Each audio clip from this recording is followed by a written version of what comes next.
खुद से जीतने वालों को मेरा सलाम और प्रणाम। 18 से 30 साल ये आपकी ज़िंदगी का वो गोल्डन समय है जो तय करता है कि आपके सपने पूरे होंगे या आप सिर्फ सपने देखते रह जाओगे। आज अकी जब सोकर उठा तो वो पूरी तरह अकेला था। जिन दोस्तों के साथ वो आश्रम में रहता, हर दिन क्लास जाता, आज वो सब जीवन में कहीं आगे निकल गए थे। उस पल अकी को एक कड़वा सच समझ आया कि मेरे सपने तो बहुत बड़े थे, लेकिन मैं छोटा रह गया। असल में अकी एक ऐसे इनविजिबल ट्रैप में फंसा हुआ था जहां 99% नौजवान अपनी लाइफ बर्बाद कर देते हैं। अगर आप 18 से 30 साल के बीच हैं तो ये वीडियो आपके लिए है, क्योंकि कहानी खत्म होने के बाद आप बिल्कुल समय वेस्ट नहीं करोगे और अपने सपनों की पूरी कीमत चुकाओगे। जब सपनों और सच्चाई का सामना हुआ। आज ज़ेन मोनेस्ट्री में एक बड़ी प्रतियोगिता का रिजल्ट आया। सब लोग सिलेक्ट हो गए, बस अकी पीछे रह गया। अगले दिन सब जा चुके थे और अकी अकेला था। वो सीधे ज़ेन मास्टर के पास गया। अकी ने कहा, मास्टर मैं अटक गया हूँ, मेरे सपने तो बहुत बड़े हैं लेकिन मैं कुछ कर नहीं पाता। उसकी आवाज़ में दर्द था। मेरे दोस्त आगे निकल गए और मैं महीनों से वहीं खड़ा हूँ। ज़ेन मास्टर ने बड़ी शांति से कहा, मैं तुम्हें कई दिनों से देख रहा हूँ अकी। मैं जानता था कि एक दिन तुम खुद चलकर मेरे पास आओगे। तुम्हें पता है तुम्हारी सबसे बड़ी दिक्कत क्या है? अकी ने नजरें झुकाकर बोला, मास्टर मैं कमजोर हूं। ज़ेन मास्टर ने तुरंत कहा, नहीं तुम आलसी नहीं, तुम कमजोर नहीं, तुम गलत तरीके से सपने जी रहे हो। तुम्हारे बड़े बड़े सपने तुम्हारे लिए मुसीबत बन गए हैं। अकी को सहन नहीं हुआ। उसने तपाक से कहा, मास्टर ऐसा कैसे हो सकता है? सक्सेसफुल लोग तो हमेशा कहते हैं कि बड़े लक्ष्य के लिए बड़े सपने देखने चाहिए। मास्टर शांत रहे, फिर बोले, मुझे तुम्हारे सपनों से दिक्कत नहीं है, मुझे दिक्कत है कि तुमने सपनों का इस्तेमाल कैसे किया। सपने डिस्ट्रैक्शन बन गए। मास्टर ने कहा, मैंने तुम्हें कई बार देखा है, तुम दूसरे स्टूडेंट्स के सामने अपने सपनों की बात करते थे। तुम्हारी आंखों में चमक और बातों में कॉन्फिडेंस होता, इतना कि लोग इंप्रेस हो जाते। मास्टर ने कहा, अकी बस तुम यहीं जाल में फंस गए। जब तुम सबको अपने प्लान्स बोलते हो, लोग प्रभावित हो जाते हैं। उनकी शक्ल देखकर तुम्हारे दिमाग को रिवॉर्ड मिलता है। तुम्हारे दिमाग को लगता है कि वाह मैंने कुछ कर लिया, मैं प्रोग्रेस कर रहा हूँ। इसके बाद तुम्हारा दिमाग रिलैक्सेशन मोड में आ जाता है और तुम्हें कुछ करने की इच्छा नहीं होती। धीरे धीरे तुम्हारे एक्शंस छोटे हो जाते हैं और अंदर ही अंदर सपने और बड़े और असंभव लगने लगते हैं। ये गैप बहुत डेंजरस है। मास्टर ने जमीन पर एक लाइन खींची और कहा, देखो सपने बड़े और एक्शन बहुत छोटे, इसी गैप में डर पलता है। अकी का गला सूख गया क्योंकि उसे गैप साफ दिख रहा था। अकी ने कहा, मास्टर इस एक गलती से इतना नुकसान कैसे हो गया? मास्टर ने कहा, अकी ये ट्रैप सिर्फ एक आदत नहीं है, ये 3 परतों का जाल है। पहली परत सोच की। तुम सोचते हो कि मैं प्लान्स बना रहा हूं, मैं तो सीरियस हूं, पर प्लान्स बनाना प्रोग्रेस नहीं है, ये तो सिर्फ एक मैप है कि तुम्हें किस दिशा में जाना है। दूसरी परत इमोशंस की। जब कोई तुम्हारी बातों पर इंप्रेस होता है तब तुम्हारे दिमाग को रिवॉर्ड मिल जाता है, वही जो तुम्हें दिन भर की मेहनत के बाद थकान के साथ मिलना चाहिए था। अब दिमाग के पास मेहनत करने की जगह अपनी बातें बोलने का शॉर्टकट है और दिमाग हमेशा शॉर्टकट चुनता है। तीसरी परत है इनएक्शन की।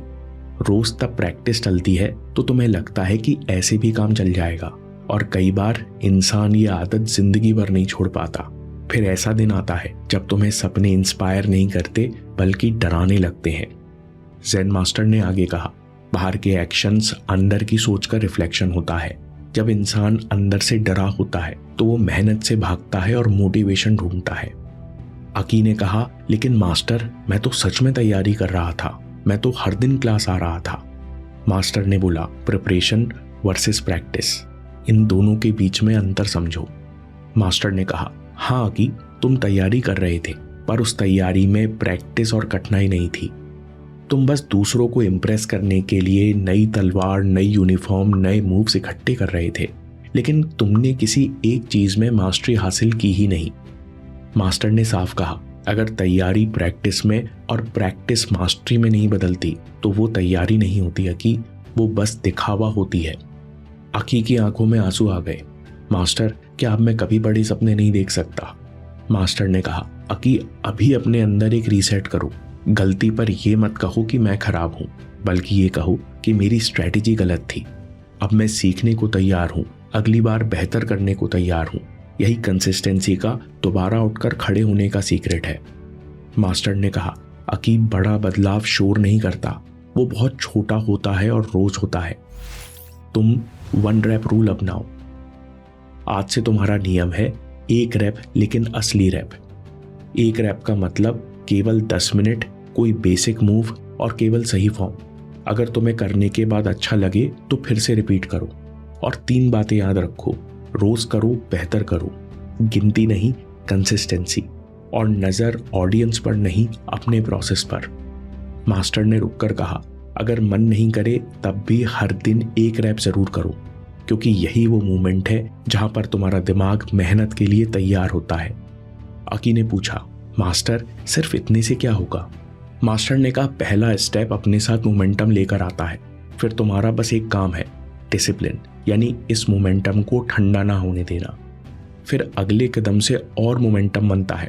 तुम्हें छोटी छोटी जीत महसूस होती है, मेहनत करने में मजा आने लगता है, जहां आलस और टालने की आदत अपने आप कम हो जाती है। इसका मतलब समझे अकी? ज़ेन मास्टर ने कहा, डिसिप्लिन और मोमेंटम को ही मोटिवेशन कहते हैं। डर का असली चेहरा। अकी ने धीरे से कहा, मास्टर पुराने फेलियर्स मेरी आंखों के सामने तैर रहे हैं। अगर मैं अब फेल हो गया तो मैं बर्दाश्त नहीं कर पाऊंगा, इसलिए अब मुझे कोशिश करने में भी डर लग रहा है। मैं सोचता हूं कि मैं कुछ और कर लूं। मास्टर ने कहा, यही तो सबसे बड़ा भ्रम है अकी। दुख फेलियर से नहीं, दुख उस समय होता है जब तुम सही काम जानते हुए भी सही एक्शन नहीं लेते। दुख हमेशा पीठ दिखाने से होता है। और याद रखो, कठिनाई से भागना असल तरक्की से भागना है। मास्टर ने कहा, दुख में भी प्रैक्टिस करने का एक नियम है, मूशिन, यानी नो स्टेट ऑफ माइंड। अपने पास्ट को जज मत करो, अपनी प्रैक्टिस को जज मत करो। यानी ये भी मत सोचो कि मैं अच्छा कर पा रहा हूं या नहीं, बस जो कर रहे हो उसी पर फोकस करो। सबसे आसान तरीका है 2 मिनट का रीसेट। जब भी प्रैक्टिस शुरू करो, 2 मिनट शांति से बैठो, खुद से कहो, यहां सिर्फ सांस है, और सामने अभ्यास। फिर सांस को ध्यान में रखकर प्रैक्टिस शुरू करो। माइंडफुलनेस तुम्हें पास्ट के बोझ से निकालती है और डाउट्स के तूफान को शांत करती है। मास्टर ने कहा, अब जाओ और नई शुरुआत करो। अकी ने मास्टर को प्रणाम किया। उसके अंदर का तूफान धीरे धीरे शांत हो रहा था। उसने जाते जाते खुद से कहा, इस बार मैं सोचने नहीं, करने आया हूं। असली अभ्यास की शुरुआत। अकी ने मोनेस्ट्री के कोने में जगह ढूंढी। कोई भीड़ नहीं, कोई दिखावा नहीं, और किसी को इम्प्रेस करने की जरूरत नहीं। बस एक छोटी सी प्रैक्टिस और एक छोटा सा मूव, लेकिन पूरा फोकस और पूरी इंटेंसिटी। पहला दिन थोड़ी देर प्रैक्टिस करने के बाद शरीर भारी लग रहा था, मन कह रहा था छोड़ दे, लेकिन अकी ने बस 10 मिनट और किए। फिर उसने अपने मन में कहा, मैं वही इंसान हूं जो रोज प्रैक्टिस करता है। कुछ नए स्टूडेंट्स उसे देखकर हंसे, अरे ये तो अभी भी बेसिक प्रैक्टिस ही कर रहा है। लेकिन अकी स्थिर रहा, क्योंकि अब उसे किसी और को इम्प्रेस नहीं करना था। अब उसे प्रूव नहीं करना था, बस बनना था। तीसरा दिन रेजिस्टेंस थोड़ा कम हुआ। शुरू करने में उतनी फाइट नहीं थी, मन अब भी भटकता, लेकिन अकी उसे वापस ले आता। अकी ने खुद से कहा, मैं पास्ट को जज नहीं करता, मैं खुद को कमजोर नहीं समझता। हर दिन प्रैक्टिस करना मेरी नई पहचान है। 7वें दिन तक रूटीन ऑटोमेटिक होने लगा। प्रैक्टिस शुरू करने के लिए पुश नहीं करना पड़ रहा था, जैसे दिमाग खुद कह रहा हो, चलो अब शुरू करते हैं। अकी अब समझ चुका था कि सपने बोलने के लिए नहीं, बल्कि जीने के लिए बने हैं, और समय बेशकीमती है। इसकी कीमत सिर्फ प्रैक्टिस करके ही चुकाई जा सकती है। समरी में पहली बात, 18 से 30 का गोल्डन समय। इस समय किया गया फेलियर से संघर्ष हमारी पहचान बनाता है। जितनी ताकतवर हमारी पहचान होगी, उतना ही मजबूत हमारे जीवन का आधार होगा। आप ड्रीमर बनना चाहते हो या वो मास्टर जो एक्शन और प्रैक्टिस में भरोसा रखता है, ये चॉइस आपकी है। दूसरी बात, बातों का जाल। बड़े बड़े सपनों की बातें करके लोग तो इम्प्रेस हो जाते हैं, दिमाग उसे प्रोग्रेस भी मान लेता है, लेकिन आप दूसरों को नहीं, खुद को धोखा दे रहे हो। तीसरी बात, डोपामीन ट्रैप। नई स्ट्रैटेजी, नए नोट्स, नए वीडियोस देखकर इंस्टेंट अच्छा तो लगता है, पर प्रैक्टिस नहीं होती। धीरे धीरे मेहनत भारी लगती है और असली काम टालने की आदत बन जाती है। चौथी बात, बड़े सपने और छोटे एक्शन मन के अंदर गिल्ट और फेलियर पैदा करते हैं। इंसान अच्छा महसूस करने के लिए मोटिवेशन और डिस्ट्रैक्शंस के पीछे भागता है। पांचवी बात, प्रिपरेशन वर्सेस प्रैक्टिस। अगर तैयारी में प्रैक्टिस नहीं तो वो केवल दिखावा है। मास्टरी एक ही चीज को रोज पूरे ध्यान से करने से आती है। समरी में आखिरी बात, पास्ट और प्रैक्टिस के लिए जजमेंट नहीं। काम शुरू करने से पहले आपके सामने सांस है और आपका काम है। माइंडफुलनेस अंदर का तूफान शांत करती है और आपको सीधे प्रैक्टिस में उतार देती है। दोस्तों, जहां हम कंट्रोल खोते हैं वहीं हमारी सबसे कीमती ऊर्जा नष्ट होती है। दोस्तों, अभी लस्ट कंट्रोल करने के लिए और अपने तेजस, प्राण और ओजस ऊर्जा को ऊपर उठाने के लिए अगला वीडियो देखिए। मैं काम के किस्से लाता रहूंगा। हम जीतेंगे।